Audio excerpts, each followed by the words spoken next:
One of the things that I first wrestled with when it came to the reliability of the Bible was whether or not I could trust the very first chapter of the very first book.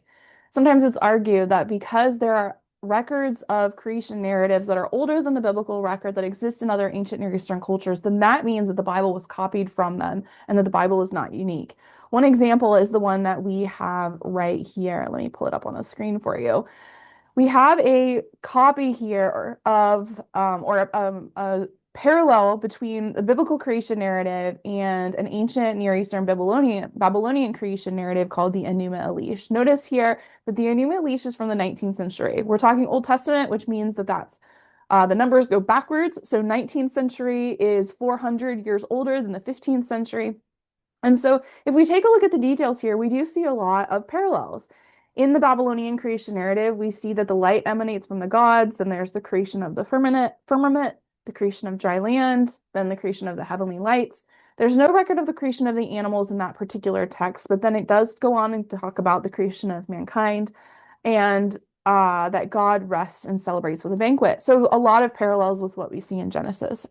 However, what is really important when you look at these narratives is, in fact, the details surrounding this. So, if you look at the Genesis creation narrative, it's very detail oriented. It's very short, it's succinct. The point of that narrative is to convey the information about the creation story, how it took place, almost like an outline of events.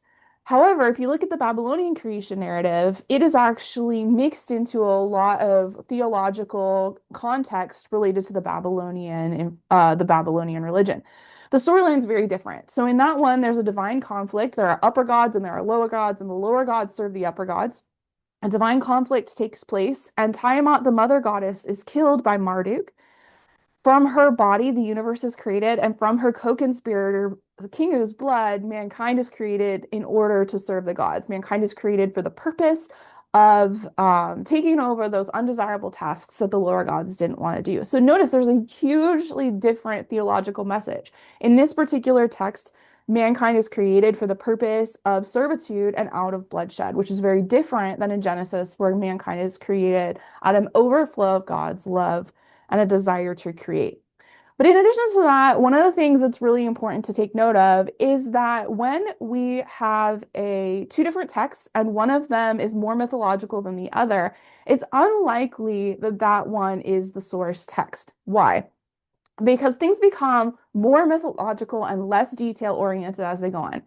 If you remember playing the game of telephone when you're a kid, it's the game where you all line up in a row and then somebody whispers some message and it goes all the way down the line.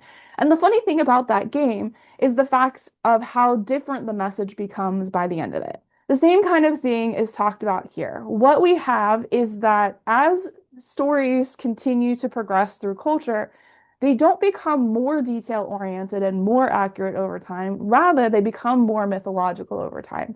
And so the fact that the Babylonian creation narrative is more mythological than the Genesis one actually points to the idea that it was not the source of the Genesis account. So how do we make sense of the fact that they're so similar and there's two of them? I think we have good reason to believe that both of these are pointing to people groups who experienced or have this as part of their history. And as the Babylonian people group moved away from God, they reinterpreted this historical event through their own and new theological lens. And so I think both of these are pointing to a real historical event that took place, but as people moved away, they reinterpreted it through their own theological context.